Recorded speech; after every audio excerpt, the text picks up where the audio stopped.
Evening, guys. Welcome back to the Ahn Rho Project.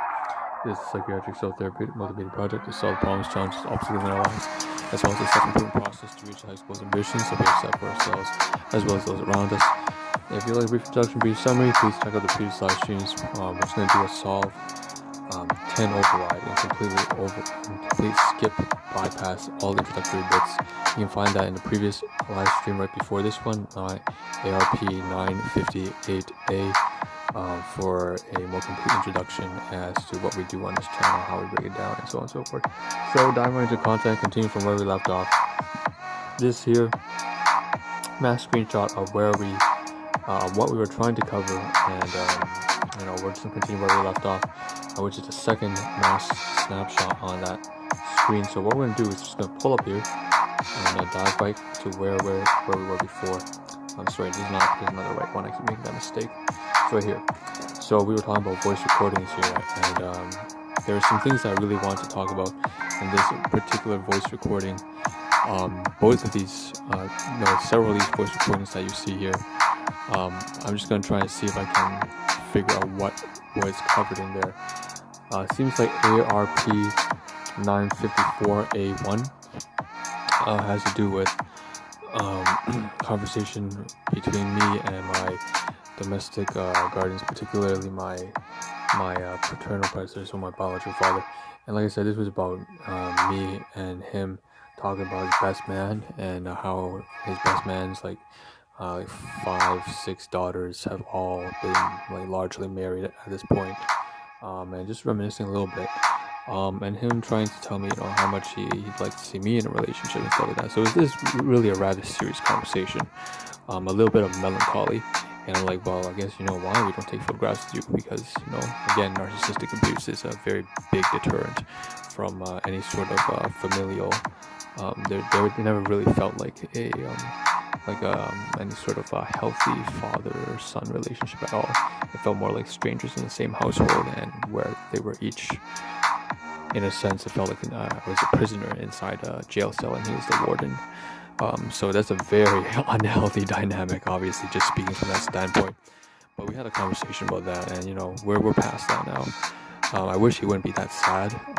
Whether or not I get into a relationship is up to me entirely. So it's like, it's kind of sad.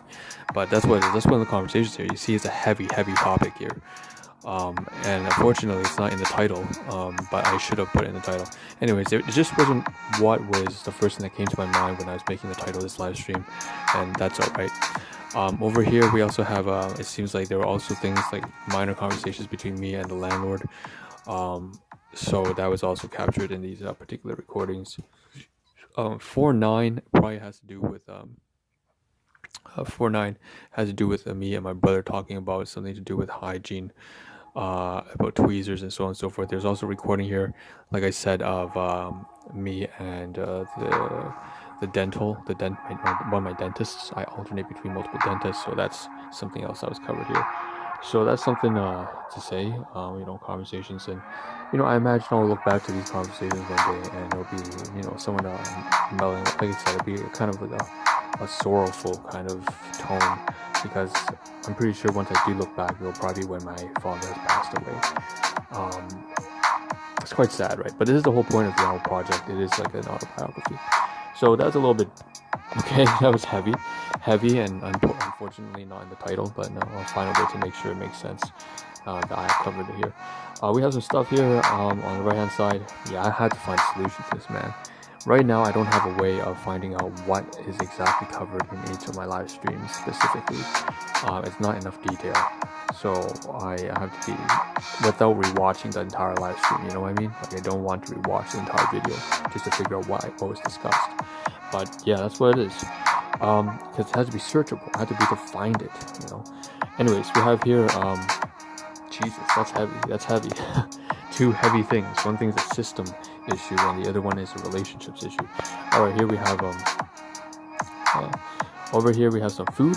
Okay, food, the dimsum. Okay, so we were talking about food, right? The best man. So we have some of this stuff here. This is on the left hand panel. It looks like nutritional facts of something. I don't know what that is exactly per se. It could be one of those like mochi things. Dollarama dry. I don't know what that is. I have no clue. But one thing I do know is this stuff here, this flat noodles. We call this niao ho. So niao ho is like Cantonese, like Hong Kong street food style stuff. So we have these green onions, white onions, flat noodles with beef slices, and then we have this what we call gai dan. It's like this kind of leafy green vegetable that we call it. I believe Westerners call it like Chinese broccoli. So just call it some sort of leafy greens, alright? Basically both in a styrofoam box from the place that my biological father and his best man ate at. And so that's it. I ate some of this, and I had to say, express my gratitude and appreciation for that. So that's that. I'm gonna pull this up, pull up. Okay, get rid of that. Finally, we're done that. Moving on, we want to cover this. You've seen the title of this say something along the lines of emotional sucking, like sucker up, like getting sucked up to by somebody else. So we're going to talk a little bit about this here. We're going to expand a little bit, we dive right into it, and there's a file here saving of one of the videos from Psych2Go. And so here's the comments here having to cover on emotional intelligence. Comments here, some of these amazing people, these people who win the internet, they literally just go into the comments and they just summarize the entire video. So they broke down the 5 points in the Psych2Go video very clearly. You withdraw from situations, you isolate yourself, you hold grudges, you let the insecurities get the best of you, so on and so forth. You live for the weekend, and so on and so forth. So mental health conditions of narcissism, anxiety, paranoia, dependent personalities, all of these are manifestations of unhealthy emotional well-being. Also, we have on the left-hand side panel the download of it. Okay, obviously this is all very, very, very reminiscent of the household that I was brought into. It's very sad, and it's very unfortunate that that's just something that I've had to resolve. It always felt like I had to be the parent, even though I'm the child. But that's life. What can I say? Over here on the right-hand side, we have your insecurities get the best of you. We have this over here, Psych2Go commenting themselves. If I pull to the side here, we have left-hand side, Psych2Go. When we think of our health, we may think of our physical health, blah blah blah. There's the description. We have the credits there as well. Obviously, you can see that there are multiple screenshots I want to cover here. One on people holding into the insecurities. Another one of that same video where they're showing panel sides of like this progression of someone suppressing their negative emotions and then having this emotional outburst on someone else, releasing it, and then overthinking here. You can see one that's clearly overthinking and having these arguments about other people and fantasizing about vengefulness and stuff like that. It's just not very unhealthy. And so you see over here on the right hand side, there's that voice recording. That's just for, I believe, for today or something like that. Yeah, so that's it. Highlights, noteworthy highlights here. Today, I guess a management PB came up and he offered me a parka, and I'm like, I know he meant it with genuine intent, and I just actually said, I think that's his way of trying to reach out to me. And I feel like I didn't really respond in quite the right way. I said, I already have this suit and it covers my legs. It keeps me warm there because I do take the bus. And so he's like, so you're perfect for that. But, I understood what he's trying to do. He was trying to reach out to me. And so I should have been maybe a little bit more receptive in a different way. But yeah, I'm definitely going to try to get back to him on that next time and say, hey, there is something you can help me with. It's not like I don't really need any jackets or anything. I can handle that, but I'm trying to actually get rid of some clothing. And I remember you guys used to donate your dysfunctional, dilapidated clothing. So if you have can you tell me where did you go to? Red Cross, Salvation Army? Can you let me know the address? How I can drop off this? Because that's something that actually would help me. So it's it was a good start. It's a good start, right? Over here on the bottom right, we have all these mass screenshots for today's live streams and the previous live streams. So definitely something to take a look at. To mention, noteworthy mention here. Also, we see some stuff having to do clothing, accessories. Just me capturing and documenting all the compilation of inventory onto Excel. That was a nightmare, dude. Absolute nightmare. I can't extract that. Is such a nightmare. It was so difficult this week. So much stuff.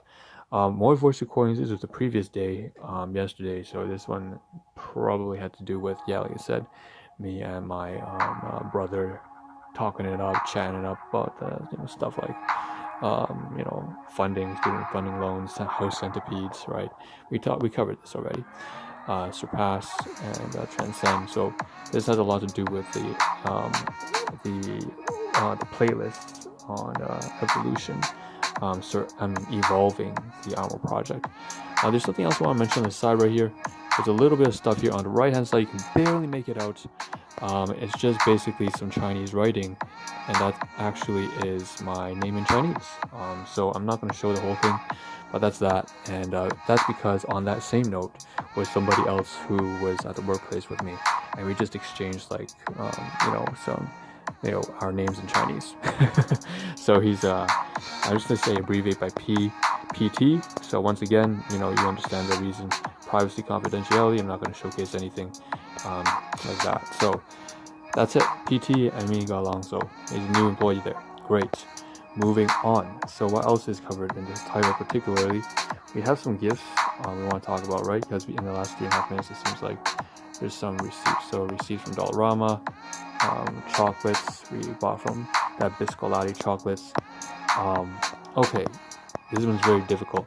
So this is from Dollarama. We also have the cards here. You can see the gift cards right there. That's the sympathy cards for one of my colleagues as in last. He just had his own mother pass away. And then you have these peaches here. I'm just taking a look at all the different types of peaches and types of peach-like fruits like nectarines. It's very interesting. I haven't tried nectarines before, and then there are different peaches, right? Ones that are packaged, ones I had to pick up one by one. And I just, getting these ready last week for this week's gift for certain people. And I did manage to do that, and it was a lot of fun, but it was very stressful at the same time, so I don't know what to say. It's like kind of mixed on, and it wasn't that great. On the top left-hand corner now, we have this kind of stuff you're having to do. I can't expand too much there because there seems to be something important. I wrote an entire note, so you can see in the title it does have something to do with writing up and crafting gifts. So the card I actually wrote up. You can see there's only one of those lines is imprinted, but the rest I handwritten myself. I handwrote, and then the rest, even the envelope, I engraved the name on it using pen. We have some stuff here on the right hand side. It seems like there has to be something to do with money and finance. So what I'm going to do is just shift it over a little bit. You can see that has to do with the statement. Just checking transactions I made. I made a lot of transactions. That was like $11.30, $208. Jesus, that was a big ass one. I believe that was the dentist, right? 31.24, right? For one of the credit cards. On the side next to you have confirmation number for the Metro Pass that I decided to purchase on a monthly basis. I do it because I don't want to automate it, and then we don't want to automate it because sometimes you lose the card and someone takes advantage of your card. Over here on the bottom we have finally the fawn response to narcissism, which is very familiar to me. I tend to freeze or fawn because I was growing up with a malignant narcissist, which would have been my my biological father, and a covert or vulnerable narcissist, very vulnerable, extreme, and that would be my mother. So it's like both of them were very, very high-end narcissists. So I was fawning most of my life, conditioned into this, and we have Dr. Romani here. I downloaded a video using VideoProc once again. You have the comments on the right-hand side there, showcasing a little bit the comments, people saying thanks, expressing their personal experiences. Same thing here. You can read off a little bit, but I am highly empathic and sensitive because of this. It's like both like a curse and a blessing and a sin at the same time.